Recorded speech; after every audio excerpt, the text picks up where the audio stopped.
Assalamualaikum warahmatullahi wabarakatuh. Waalaikumsalam. Salam, Om Swastiastu, Namo Buddhaya, salam kebajikan. Merdeka! Merdeka! Hidup mahasiswa! Hidup mahasiswa! Hidup perempuan di Indonesia! Hidup Hidup rakyat Indonesia! Hidup rakyat Indonesia. Perkenalkan, nama saya Roma Prof. Saya Ketua DPD GMNI Kertika Provinsi Lampung. Pertanyaan saya tidak terlalu banyak dan tidak sifat aduan, karena nabrak tidak harus teriak, nabrak tidak harus ngotot untuk mendapatkan jaket. Bagus. Jadi Bisa gini, beli Prof. sendiri. Semua yang diajukan, semua yang disampaikan Prof, dan semoga pertanyaan ini nggak receh-receh. Dan Nggak boleh, anak muda nggak boleh tanya yang recehan. Nggak Asli. boleh. Yang dalam. Rugi dong. Rugi dong. ini tidak receh, tapi aku rasa bakal mempengaruhi semua visi misi aduan yang menjadi beban masyarakat ketika seorang Prof Mahfud yang memiliki pengalaman legislatif, yudikatif, eksekutif, ketika terpilih jadi cawapres, apakah punya sikap yang jelas, tidak dinakodai oleh ketua partai yang menjadi aswir yang mendukung Bu Megawati. Oh, aplaus dong. Karena gini Pak, dari 2 periode belakang kita sama-sama tahu mahasiswa jangan digabungkan untuk politisasi, karena tidak mahasiswa mau didukung seperti itu. Kita punya kriteria mahasiswa, jadi aku rasa kita tidak buta dan tidak mau dibodohi dengan sistem-sistem doktrin yang memparadigma kami untuk mendukung yang sifatnya menye-menye, Prof.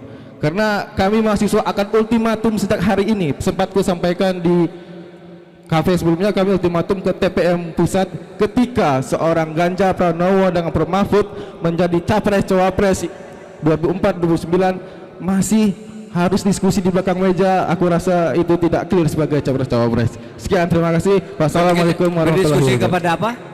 Ketika Prof jadi presiden, ingin menentukan kebijakan menteri kabinet, harus ngobrol dulu dengan Bu Ketum. Aku rasa tidak ada bedanya dengan sebelumnya. Oh, di belakang meja. Oke. Tabrak, Prof. Saudara, kesepakatan saya dengan partai-partai tidak boleh ada yang saling menugaskan, tetapi kesepakatannya itu menegakkan hukum dan konstitusi sesuai dengan proporsinya masing-masing. Partai politik tugasnya menegakkan hukum dan konstitusi, sehingga mengirim orang-orangnya ke DPR agar bisa menegakkan konstitusi dan seluruh peraturan perundang-undangan, kemudian juga mengirimkan pejabat-pejabatnya ke pemerintah dalam rangka tugas bersama menegakkan konstitusi. Jadi apapun prosedurnya, kalau prinsipnya sudah sama untuk menegakkan konstitusi, tidak ada yang bisa mendikte Mahfud MD. Tidak ada. Oke, cukup. Terima kasih. Kerak, Oke, sabar. Udah mulai nabrak sabar, belum? Selfie. Tabrak. Oke, Sabar. Oke, mungkin Bang yang di belakang abang Ya, dari tadi. Bang. silakan, Pak. Bang. Sebentar ya Sebentar. perempuan sebelah Sebentar, kita. waktunya sudah hampir habis. Satu lagi. Terima kasih. Assalamualaikum warahmatullahi wabarakatuh. Perkenalkan, nama saya Agus Saprudin dari masyarakat Kuli Bongkar Muat, generasi bangsa Indonesia asli, sampel masyarakat korbantis kebijakan oleh para pembuat kebijakan secara otoritis. Pertanyaannya, kemerdekaan kita nikmati yang kita gaungkan selama ini, namun penjajahan, penindasan, perbudakan di era kemerdekaan ini terjadi semakin masif, terutama terhadap kaum buruh. Pertama, masalah tentang sistem kerja kontrak yang selama ini bertentangan dengan Undang-Undang 13/2003 pasal 59 ayat 1 huruf A, B, C, D, ayat 2, 3, 6, 7 itu tetap disahkan. Bertentangan dengan pasal 66 ayat 1 ayat 2 huruf A, B, C, D, ayat 3 dan 4 juga tetap dijalankan. Udah Pak, enggak pasal-pasal. Kasusnya apa Pak? Adalah pasal-pasal yang enggak ngerti nih. Pasal 2, pasal 3, pasal 37 langsung, Pak. apa? Bapak punya kasus apa Kasus Pak? yang saya angkat hari ini adalah persoalan masalah polusi udara yang terjadi di Jalan Soekarno-Hatta, di Jalan Kalianda sampai ke Pelabuhan Panjang dari Jalan Sultami, soal polusi batu bara, di mana itu mengandung limbah B3 yang selama ini berdampak di masyarakat yang secara luas. Artinya persoalan-persoalannya ini sangat jelas. Tidak hanya itu, kemudian juga persoalan PLN. PLN ini masyarakat Bandar Lampung dimakan 3 triliun oleh PLN dalam per tahun pemekakan. Itu berkas sudah nyampe di Menko Polhukam beberapa tahun yang lalu, beberapa bulan yang lalu. Artinya Kapan? Sudah diantar ke kantor saya belum? sudah Pak. Dan Tanggal ini yang berapa, baru ini, tanggal berapa? ini Tanggal soal yang baru kemarin saya masukkan di kantor Permaput. Oh baru. Baru ya? Ini yang Iya. baru ini menyangkut 3 kasus. Jadi bukan 3 tahun, baru dimasukkan kemarin. Bukan yang tahun 2020 kemarin Oke. ada. Apalagi? Artinya, Ya, terima kasih. Oke. Begini Pak, artinya kami dari masyarakat buruh menghendaki artinya adanya suatu penegasan terhadap penegakan kerjaan. Ya. Karena para mahasiswa ini kalau terus terang aja akan terjebak pada perjanjian kontrak yang fiktif. Betul. Ini persoalannya Pop. Karena jelas di Undang-Undang Nomor 13 2003 supaya dari mahasiswa buka Google nanti ayat 1 huruf ABCD ayat 2 dan 3 bunyinya sederhana. Perjanjian kerja dibuat atas dasar A kesepakatan kedua belah pihak, B kecakapan untuk kemampuan dan perbuatan hukum, C adanya pekerjaan yang diperjanjikan, D yang diperjanjikan tidak bertentangan dengan tata tertib umum kesesuaian dengan undang yang berlaku. Ayat 2 perjanjian kerja para pihak bertentangan sebagaimana ayat 1 A dan B dapat dibatalkan. Ayat 3 perjanjian kerja para pihak dan sebagaimana ayat 1 huruf D dan D batal demi hukum. Namun faktanya Dinas Tenaga Kerja selama ini hanya menjadi predator ke negara buruh. Tabrak bro. Saya. Jadi peringatan bagi adik mahasiswa nanti kalau perjanjian kontrak harus dipelajari. Baca undang-undangnya. Harapan saya kalau Pak Prof terpilih menjadi presiden bisa menegakkan hal ini ke depan. Wakil Pak. Sebagai wakil rakyat, artinya kami sebagai berharap karena saya sudah melihat dari apa yang disampaikan Prof selama ini, baik dari waktu legislatif sampai pada Mahkamah Konstitusi sampai pada menjadi ketua Menko Polhukam juga Oke. menjadi Kompolnas. Baik. Oke. Terima kasih Pak. Cukup Artinya Pak. kami berharap ke depan Prof bisa menjalankan ini semua sesuai dengan perintah undang-undang. Oke, cukup. Terima kasih. Tabrak Prof. Ini- Cukup. Terima kasih. Jawab Assalamualaikum dulu warahmatullahi Profesor. wabarakatuh. Ya, ini Pak Agus Safrudin penuh semangat. Bapak petani ya? Buruh, baik. Itu mau ngajukan dokumen berkas ya udah. Sudah masuk ke kantor saya. Mudah-mudahan nanti yang melanjutkan tugas saya melanjutkan ini juga. Amin. Jadi Pak, begini Pak, soal buruh ya, soal buruh. Insya Allah nanti kita sudah punya putusan MK tentang larangan outsourcing untuk pekerjaan-pekerjaan tertentu. Ya, yang kedua tentang penindasan di dunia perburuhan. Itu tadi saya baru sampaikan di pesawaran. Saya katakan bicara buruh itu bukan hanya bicara buruh di kantor-kantor yang resmi, di perusahaan-perusahaan resmi. Di situ juga banyak masalah. Tetapi yang lebih itu banyak buruh-buruh kaum ibu-ibu di pedesaan. Bekerja mati-matian tapi gajinya tidak jelas. Banyak itu. Kerja di perkebunan, kerja di mana gajinya sehari hanya 20.000. Kadangkala dibayar, kadang tidak. Terpaksa dia bekerja karena tidak ada kerjaan lain. Betul. Nah yang begini juga nanti akan diatur. Yang ini apalagi yang resmi-resmi seperti ini di perusahaan ini sudah menjadi program kami. Sudah tercatat di 21 program yang akan dilakukan. Baik. Tabrak Prof. Sabar Mas. Sabar Mas. Ini suara dari kaum minoritas Prof. Apakah kita terima tabrakannya pada malam hari ini Prof?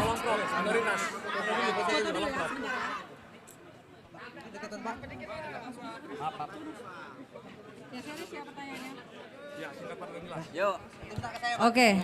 Ini terakhir ya.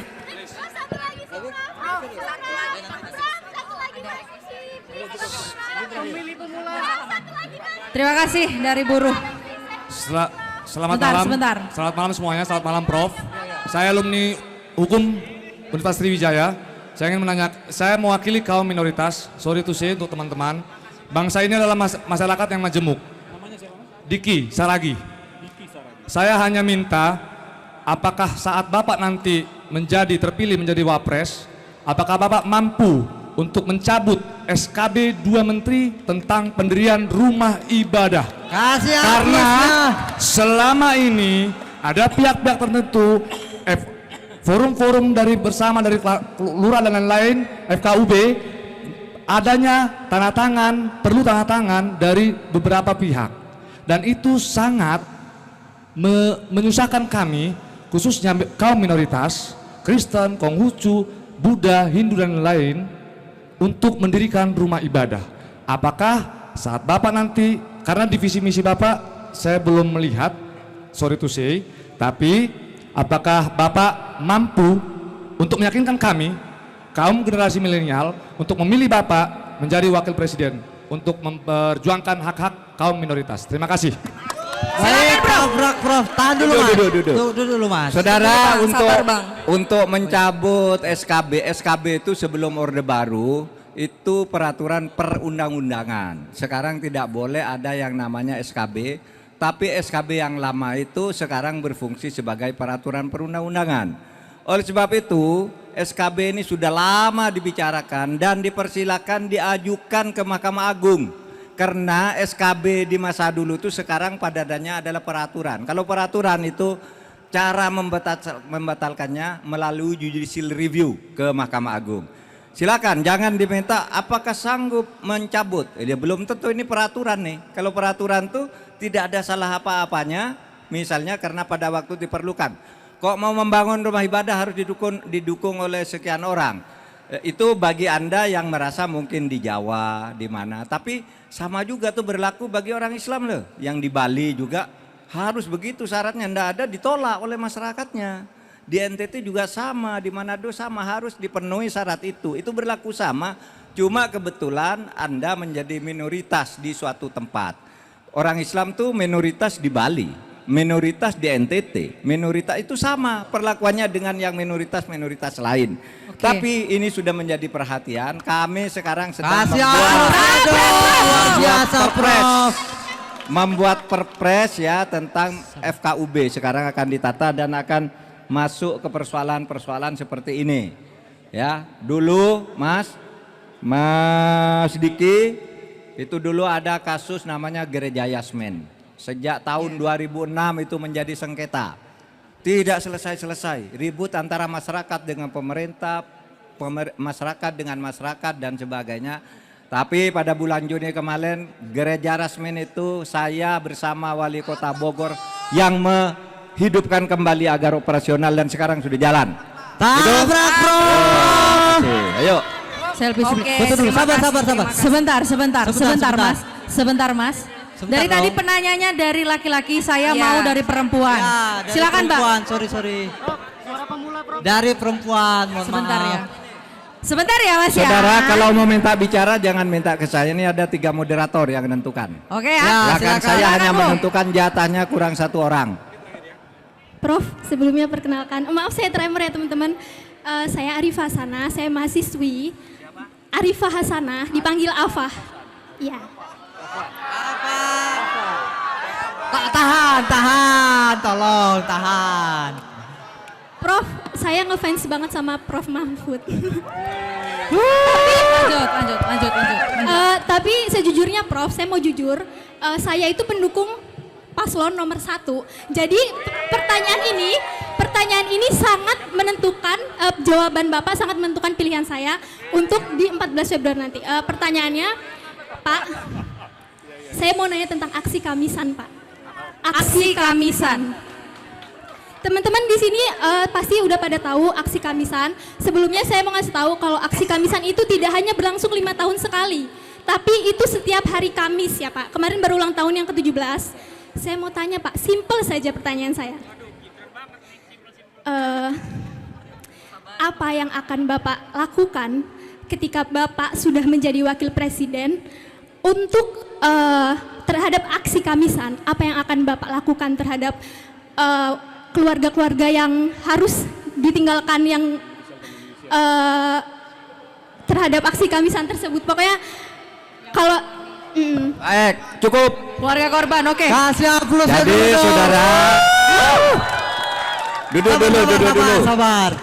dulu. Aksi Kamisan itu adalah aksi yang selama bertahun-tahun ini dilakukan tiap hari Kamis oleh keluarga korban peristiwa Mei yang anaknya terbunuh di dalam demo. Mei 98 ya, saya bilang tahun berapa tadi? Ya. Ada yang diculik, ada yang dibunuh, ada 3 peristiwa di tahun 98 itu. Lalu keluarganya menuntut ke pemerintah. Sampai sekarang aksi terus berjalan. Dan kasus itu menurut Komnas HAM, Anda harus tahu, yang menentukan satu kasus itu adalah pelanggaran HAM berat atau bukan, itu bukan pemerintah, itu Komnas HAM. Komnas HAM itu adalah satu lembaga di luar presiden. Nah, dia menentukan ini pelanggaran HAM. Ada 12 sisanya sekarang ini. Tetapi bukti-buktinya tidak cukup, sehingga ketika diajukan ke pengadilan, oleh pengadilan ditolak terus. Kita sudah punya 34 orang yang diajukan ke pengadilan dalam pelanggaran HAM, oleh Mahkamah Agung dibebaskan semuanya karena pembuktiannya sangat sulit. Dan memang menegakkan hukum itu harus dengan bukti, tidak boleh dengan asumsi. Asumsi diikuti bukti. Karena kalau hanya asumsi, kita yakin bahwa yang membunuh itu si A, tapi bukti tidak ada. Membunuhnya dengan apa, menyuruh siapa, senjatanya apa, otopsinya bagaimana. Kalau bukti itu tidak ada, tidak boleh kita menghukum orang. Prinsipnya di dalam hukum pidana itu lebih baik membebaskan 1000 orang yang bersalah daripada menghukum 1 orang yang tidak bersalah. Betul. Prof. Nah, itu harus ditegakkan. Nah, dalam kasus HAM itu yang saudara katakan tadi, sekarang pemerintah ya, itu pertama untuk para korban kita sudah melakukan penyelesaian, yaitu pemulihan hak-hak korban, bukan pelakunya ya, hak-hak korban. Dan itu yang saya kemudian sampaikan ke dunia internasional, sehingga sesudah puluhan tahun Komisi HAM PBB di Jenewa itu tidak pernah memuji Indonesia, baru sekarang PBB memuji Indonesia di dalam penyelesaian kasus HAM berat khusus untuk korban. Aplausnya dong. Aplaus dulu dong. Lalu yang kedua, untuk yang kasus hukumnya yang bukan korban, pelakunya itu akan diteruskan dan kita sudah menyatakan akan membicarakan dengan DPR secepatnya bahwa kasus-kasus yang kata Komnas HAM ini pelanggaran HAM berat ini tidak bisa secara teknis berdasar hukum acara biasa dilaksanakan.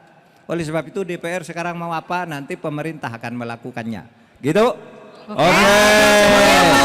Terima kasih. Afah. Udah mulai mau berubah pilihan belum? Ya, gini. Afah ini katanya dia milih paslon 1 dan akan bisa berubah tergantung jawaban saya. Gini, tidak harus memilih saya. Ya.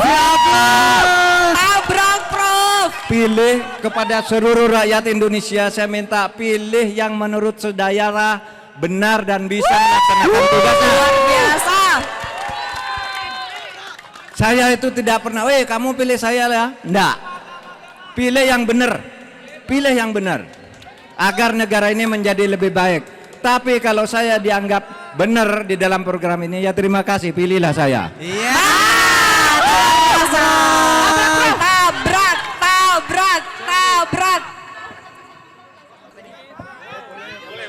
Selamat ulang tahun Afah Hasanah yang hari ini berulang tahun. Ayo. Rupanya ulang silakan. tahun. Rupanya ulang tahun. Sini.